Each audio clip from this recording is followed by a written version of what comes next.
in the 12 years that I've known Joe Kennedy, I've watched him up close as he fights every day for what he believes in. Joe is a good man and a good friend. Thank you for being here today, Joe. Thank you.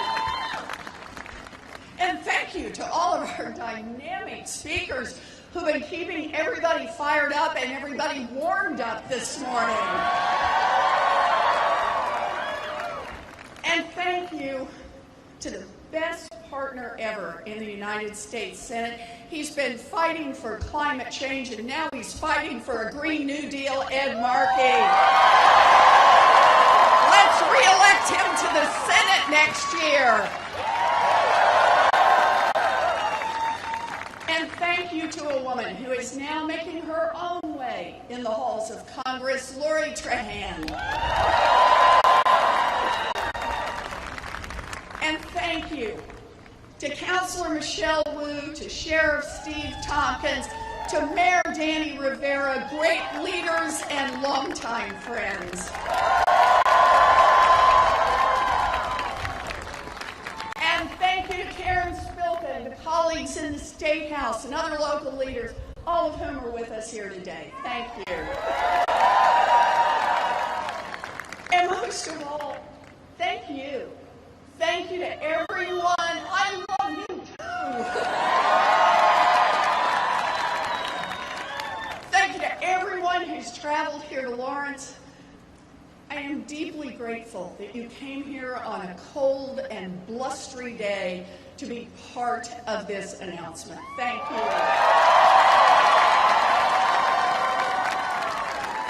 Thank you. So, I want to tell you a story. A little over 100 years ago, textile mills in Lawrence, like the ones behind us today, employed tens of thousands of people. Immigrants flocked here, think about this, from more than 50 countries for a chance to work in these looms. Lawrence was one of the centers of American industry. Yeah! Business was booming. The guys at the top were doing great. But workers made so little money that families were forced to crowd together in dangerous tenements, and many lived on beans and scraps of bread. Inside the mills, working conditions were horrible. Children were forced to operate dangerous equipment. Workers lost hands and arms and legs in the gears of machines. 1 out of every 3 adult mill workers died by the time they were 25. And then, on January 11th, 1912, a group of women who worked right here at the Everett Mill discovered that their bosses had cut their pay. And that was it. The women said, enough is enough.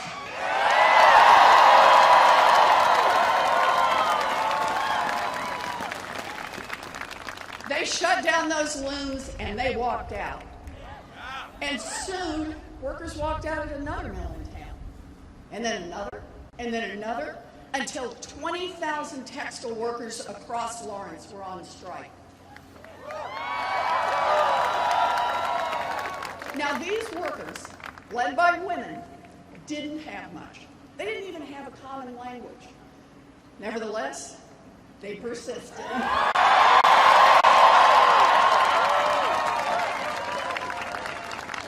They organized, they embraced common goals, they translated the minutes of their meetings into 25 different languages, so that the English and Irish workers who'd been here for years, and the Slavic and the Syrian workers who were new to America could all stand together.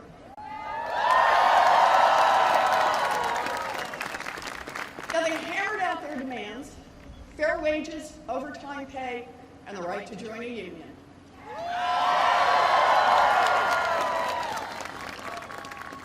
Big businesses at that time called those demands a threat to the very survival of America. And the bosses were determined to shut it down. They spread rumors and fear about the strikers. One factory owner even paid a guy to plant sticks and dynamite around town so that he could frame the workers as a violent mob.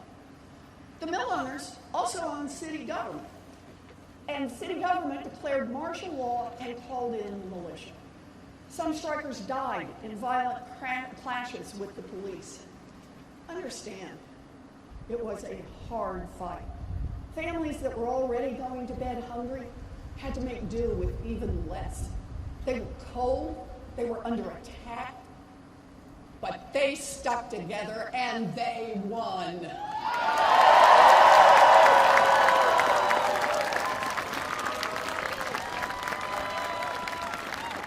Higher wages, overtime pay, everybody back at work. And those workers did more than improve their own lives. They changed America. Within weeks, more than 250,000 textile workers throughout New England got raises. Within months, Massachusetts became the first state in the nation to pass a minimum wage law.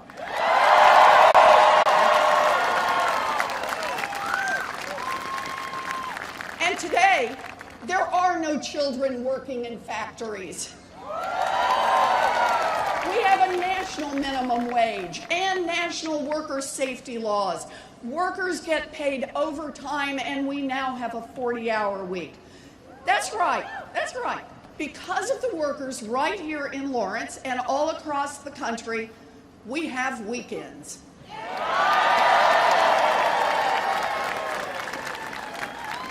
The story of Lawrence is a story about how real change happens in America. It is a story about power, our power, when we fight together. Today, millions and millions and millions of American families are also struggling to survive in a system that's been rigged by the wealthy and the well-connected. Hardworking people are up against a small group that holds far too much power, not just in our economy, but also in our democracy. Like the women of Lawrence, we are here to say enough is enough.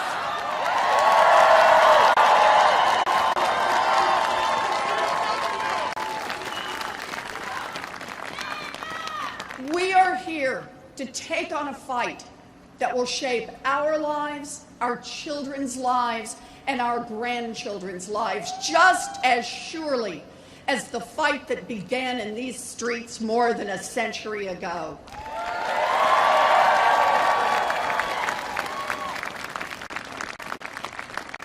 Because the man in the White House is not the cause of what is broken. He is just the latest and most extreme symptom of what's gone wrong in America. A product of a rigged system that props up the rich and powerful and kicks dirt on everyone else.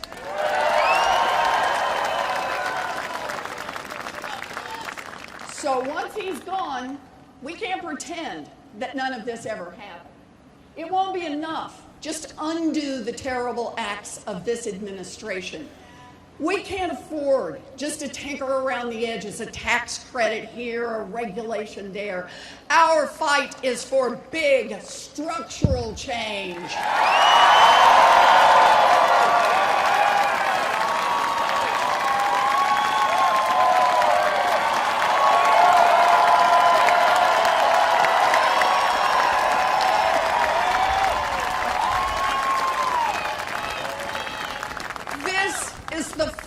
Of our lives, the fight to build an America where dreams are possible, an America that works for everyone.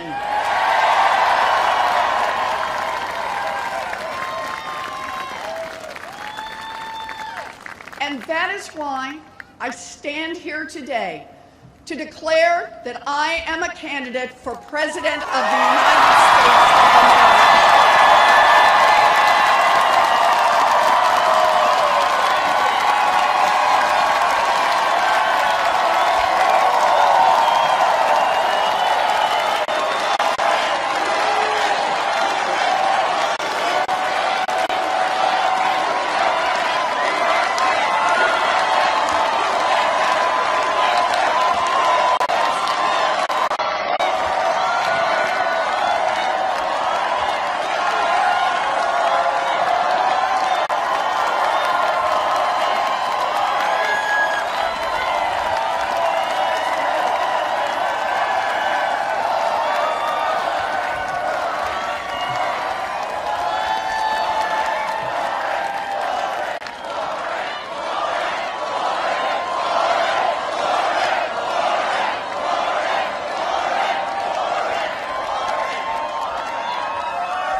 truth is, I've been in this fight for a long time.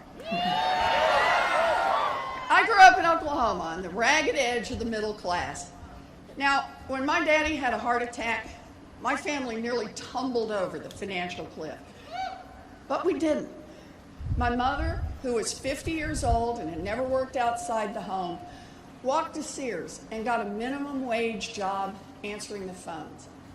That job saved our house, and it saved our family. I ended up at a commuter college that cost $50 a semester.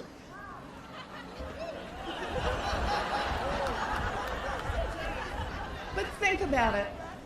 That is how the daughter of a janitor managed to become a public school teacher, a law professor, and a United States Senator. I believe in an America of opportunity.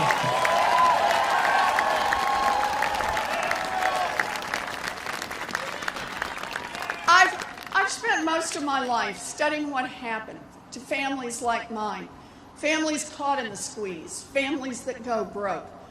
And what I found was that year after year, the path to economic security had gotten tougher and rockier for working families, and even tougher and even rockier for people of color. I also found this wasn't an accident. It wasn't inevitable, no. Over the years, America's middle class has been deliberately hollowed out, and families of color have been systematically discriminated against and denied their chance to build some security. Now, it started very quietly. The richest and most powerful people in America, they were rich. I mean, really rich. But they wanted to be even richer, and they didn't care who got hurt. So every year, bit by bit, they lobbied Washington and paid off politicians to tilt the system just a little more in their direction. And year by year, bit by bit, more of the wealth and opportunity went to the people at the very top. And that is how today, in the richest country in the history of the world, tens of millions of people are struggling to get by. Since the early 1970s, adjusted for inflation, wages in America have barely budged, but the cost of housing has gone up nearly 2/3. The cost of college has nearly tripled, and 40% of Americans couldn't find $400 to cover an emergency. That is millions of hardworking people in this country whose lives would be turned upside down if the transmission fell out of the car or somebody got sick and missed a week at work. The middle class squeeze is real, and millions of families can barely breathe. It is not right.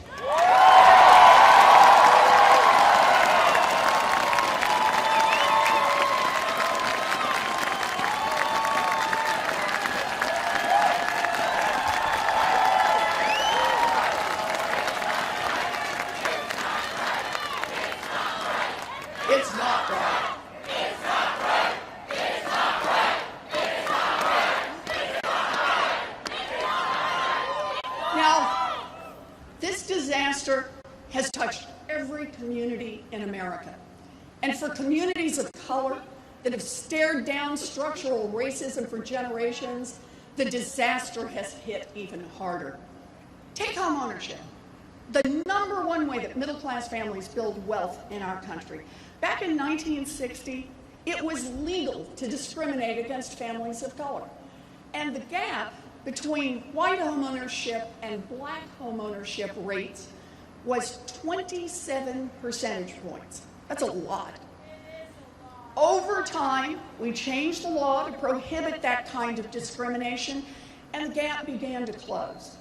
But today, the home ownership gap between black and white families is 30 percentage points, bigger than it was back in 1960 when housing discrimination was actually legal. Race matters, and we need to say so.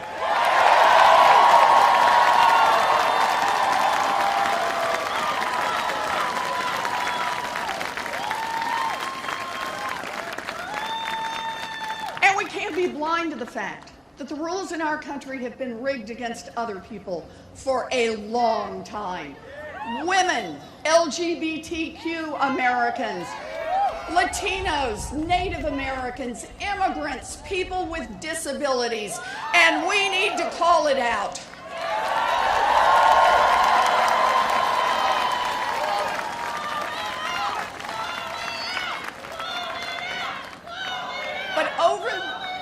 But over the course of a generation, the rules of our economy have gotten rigged so far in favor of the rich and powerful that everyone else is at risk of being left behind. Listen to this. In the 1940s, 90% of all kids were destined to do better than their parents. By the 1980s, the odds slipped to 50-50. And now, we could be the first generation in American history where more kids do worse than their parents. And meanwhile, the rich and powerful seem to break the rules and pay no price. No matter what they do, they grow richer and more powerful. Bailouts for bankers that cheat, tax cuts for companies that scam, subsidies for corporations that pollute. That's what a rigged system looks like. Too little accountability for the rich, too little opportunity for everyone else.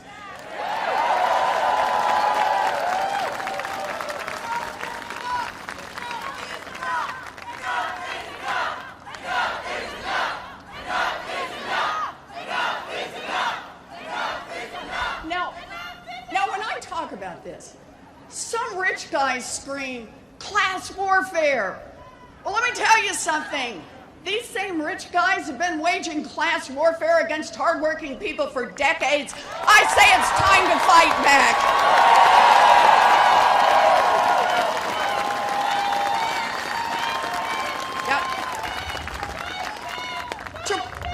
To protect their economic advantages, the rich and powerful have rigged our political systems as well. They bought off and bullied politicians in both parties to make sure that Washington is always on their side. Some of them have even tried to buy their way into public office. So today, our government works just great for oil companies, defense contractors, great for private prisons, great for Wall Street banks and hedge funds. It's just not working for anyone else.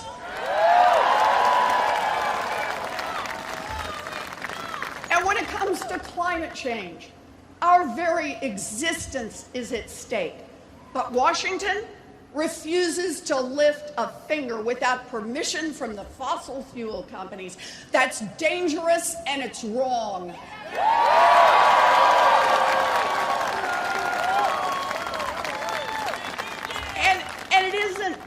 And it isn't just climate change. Look at any other major issue in America. Gun violence, student loan debt, the crushing cost of health care, mistreatment of our veterans, a broken criminal justice system, an immigration system that lacks common sense and under this administration lacks a conscience.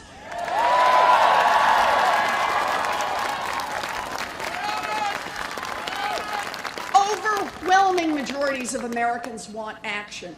Huge crowds march on Washington demanding change. Letters, phone calls, protests, but nothing happens. Nothing. Why? Because if you don't have money and you don't have connections, Washington doesn't want to hear from you. When government works only for the wealthy and the well-connected, that is corruption, plain and simple, and we need to call it out.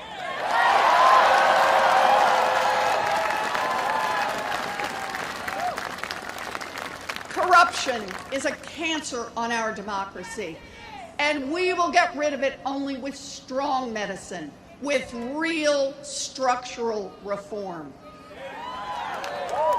Our fight is to change the rules so that our government our economy, and our democracy work for everyone.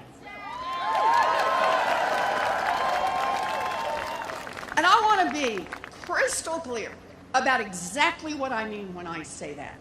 First, we need to change the rules to clean up Washington, end the corruption. Now, we all know the Trump administration is the most corrupt in living memory. But even after Trump is gone, it won't do just to do a better job of running a broken system. We need to take power in Washington away from the wealthy and well-connected and put it back in the hands of the people where it belongs.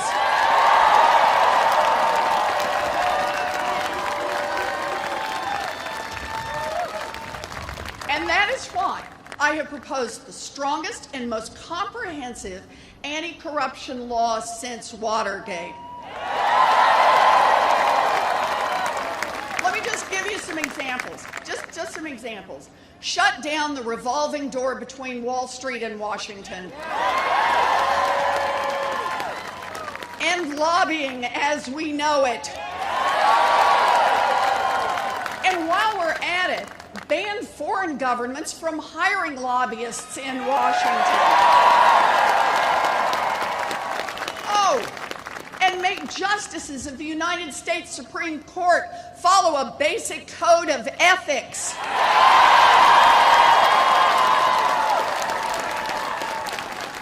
Ban members of Congress from trading stocks. How's that not already illegal? Oh, and just one more.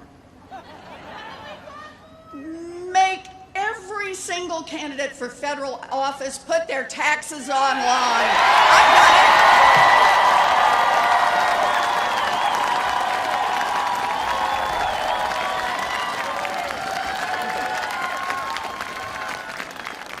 it. So that's one.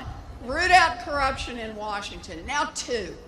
Change the rules to put more economic power in the hands of the American people, workers and small businesses. Middle-class families and people of color who've been shut out of their chance to build wealth for generations. And again, that requires real structural change. Right now, giant corporations in America have too much power, and they just roll right over everyone else. We need to put power back in the hands of workers. Make it quick and easy to join a union. Unions built America's middle class. Unions will rebuild America's middle class.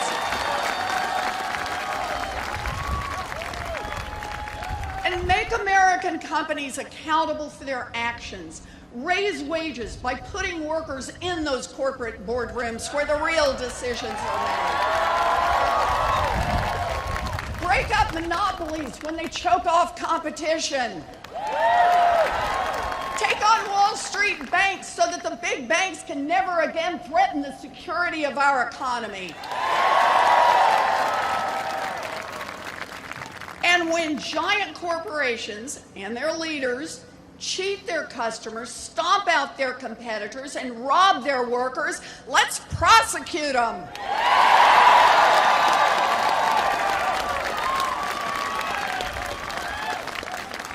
You know, and one more thing. I am tired of hearing that we can't afford to make real investments in child care, college, and Medicare for all. I'm tired of it. I'm tired of hearing that we can't afford to make investments in things that create economic opportunities for families. I'm tired of hearing that we can't afford to make investments in things like housing and opioid treatment. Can't afford to address things like rural neglect or the legacy of racial discrimination. I'm tired of hearing what we can't afford because it's just not true.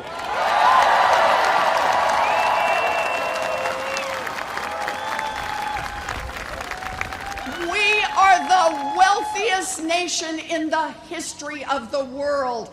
Of course we can afford these investments. But we need a government that makes different choices, choices that reflect our values. Stop handing out enormous tax giveaways to rich people and giant corporations.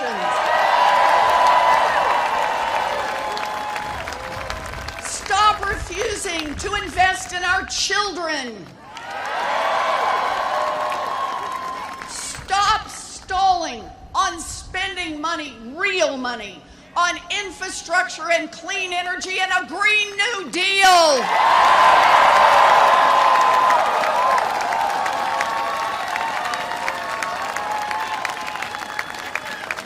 And start asking the people who have gained the most from our country to pay their fair share.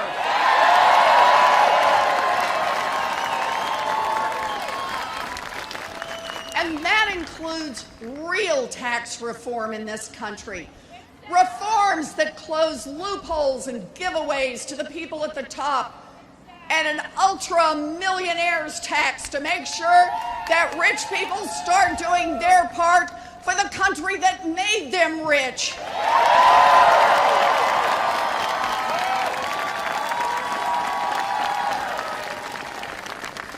Okay, so that's one, clean up Washington. That's two, change the rules in our economy. And now three, change the rules to strengthen our democracy.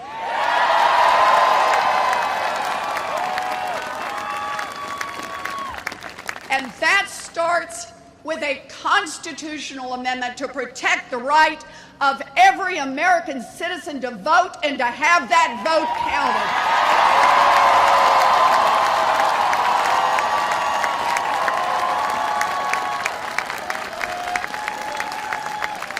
Oh, and that's just the beginning. Overturn every single voter suppression rule that racist politicians use to steal votes from people of color.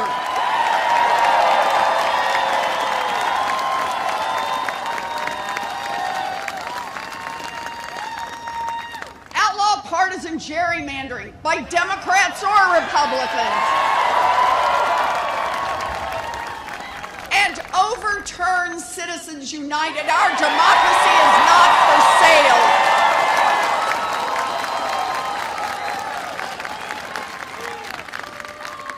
And by the way, if we truly believe that, then we also need to end the unwritten rule of politics that says that anyone who wants to run for office has to start by sucking up to a bunch of rich donors on Wall Street and powerful insiders in Washington.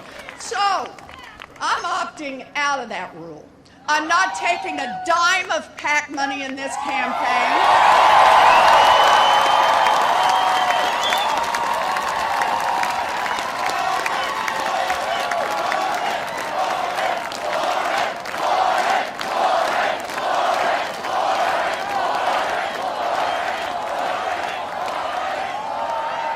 There's more. I'm not taking a single check from a federal lobbyist. I'm not taking applications from billionaires who want to run a super PAC on my behalf. And I challenge every other candidate who asks for your vote in this primary to say exactly the same thing.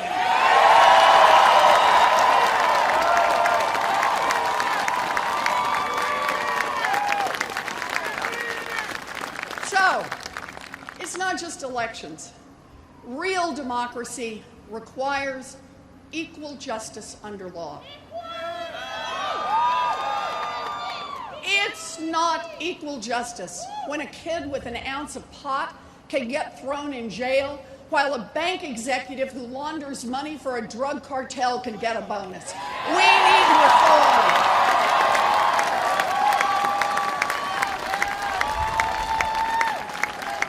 It's not equal justice when, for the exact same crimes, African Americans are more likely than whites to be arrested, more likely to be charged, more likely to be convicted, and more likely to be sentenced. Yes, we need criminal justice reform, and we need it now.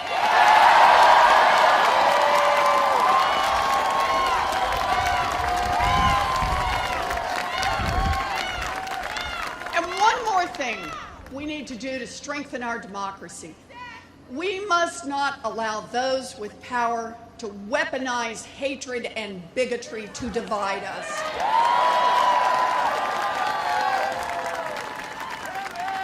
More than 50 years ago, Dr. Martin Luther King Jr. went to Montgomery and warned us about the danger of division. He talked about how bigotry and race baiting are used to keep black Americans divided from white Americans so that rich Americans can keep picking all their pockets. That playbook has been around forever. Whether it's white people against black people, straight people against gay people, middle-class families against new immigrant families, the story is the same. The rich and powerful use fear to divide us. We're done with that.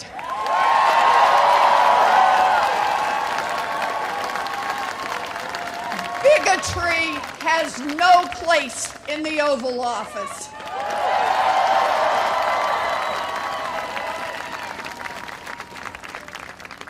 This is who we are. We come from different backgrounds, different religions, different languages, different experiences. We have different dreams. We are passionate about different issues, and we feel the urgency of this moment in different ways. But today, we come together, ready to raise our voices together until this fight is won.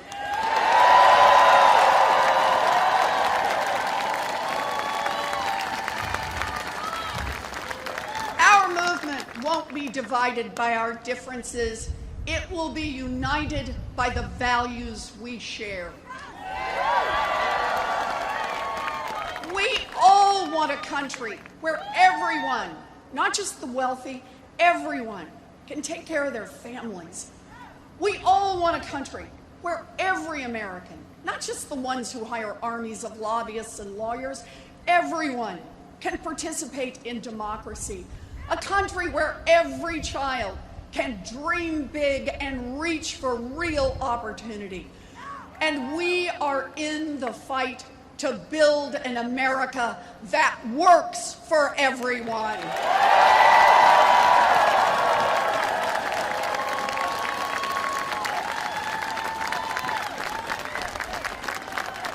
So look, I get it. This won't be easy. Now, there are a lot of people out there with money and power and armies of lobbyists and lawyers.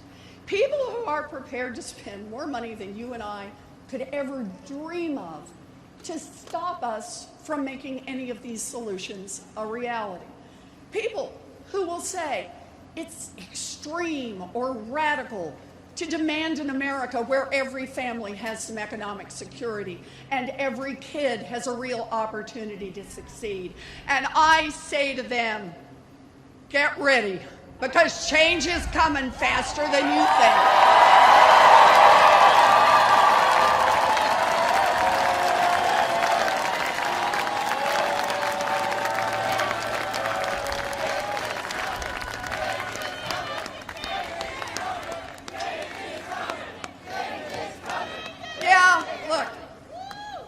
Fundamental change will be hard. A lot of people, including some of our friends, will tell us it's going to be so hard it isn't even worth trying. But we will not give up. I want to tell you one last story. So when I was home with my first baby, I got this notion that I would go to law school. Now, it was a crazy idea, but I persisted. And it took me some time, but eventually I figured out the admissions tests and the applications, and I worked out how to pay my tuition, and I mapped out the 45-minute commute to the campus. And weeks out, I had just one thing left on my checklist: childcare. My daughter Amelia was nearly 2 years old, and I looked for childcare. I looked everywhere. I struck out over and over and over. So we're down to the weekend before law school was supposed to start, and I finally found this small place with a cheerful teacher and a nice little play area, and nothing smelled funny, and I could afford it. But the place would only take children who were dependably potty trained. So I looked over at Amelia.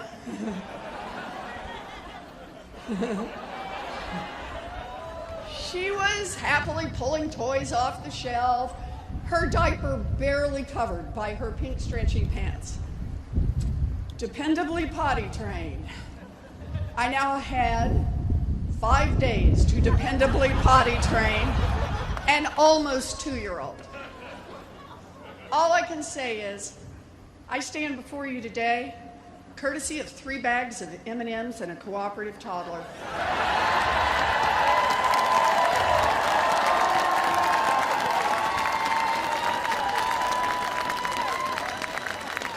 And since that day, I've never let anyone tell me that anything is too hard.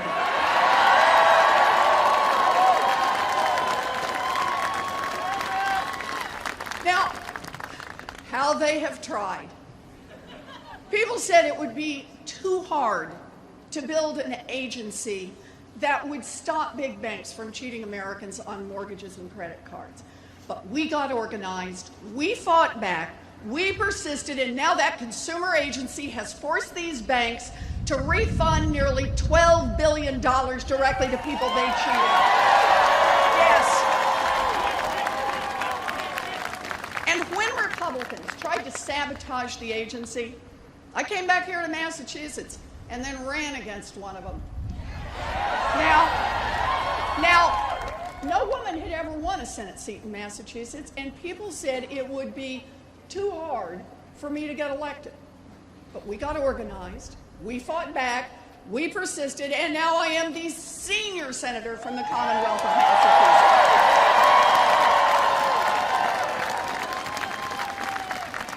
So no, I am not afraid of a fight, not even a hard fight.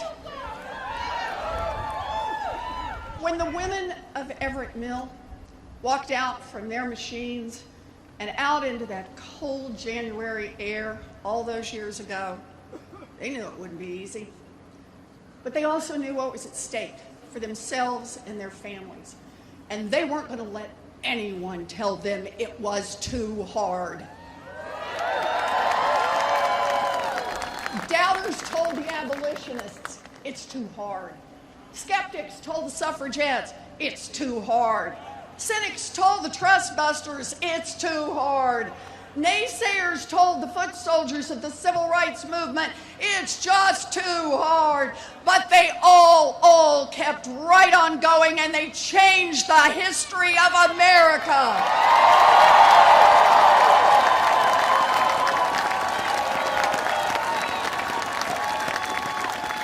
And sure, there'll be plenty of doubters and cowards and armchair critics this time around.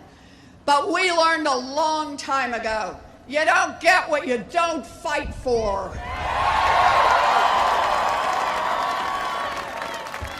We are in this fight for our lives, for our children, for our planet, for our futures, and we will not turn back.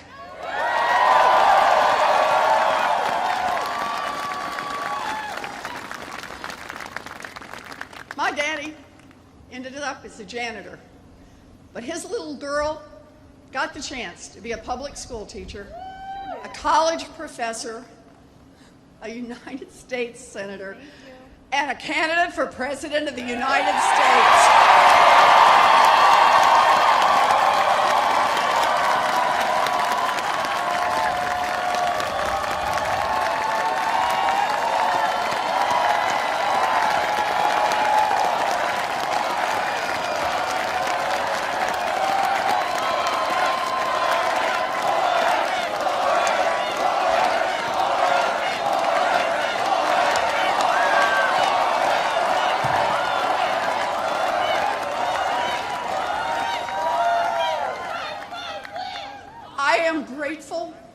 all the way to my bones, grateful and determined. So here's the promise I make to you today. I will fight my heart out so that every kid in America can have the same opportunity I had, a fighting chance to build something real. I will never give up on you or on your children and their future. I am in this fight all the way.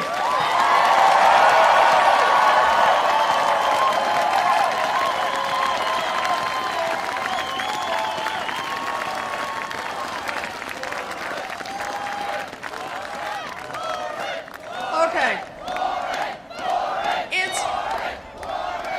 It's a long way to Election Day, but our fight starts here, and it starts with every one of you. It starts with your decision to get involved right now. So join us on ElizabethWarren.com. Help us organize, volunteer, pitch in $5. We need everyone in this fight. Everyone.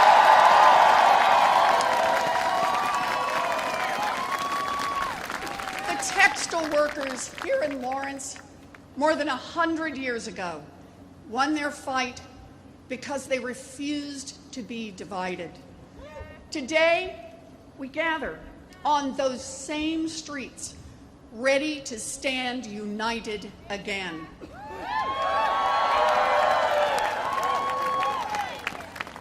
This is our moment in history, the moment we are called to. This is our moment to dream big, fight hard, and win. Thank you.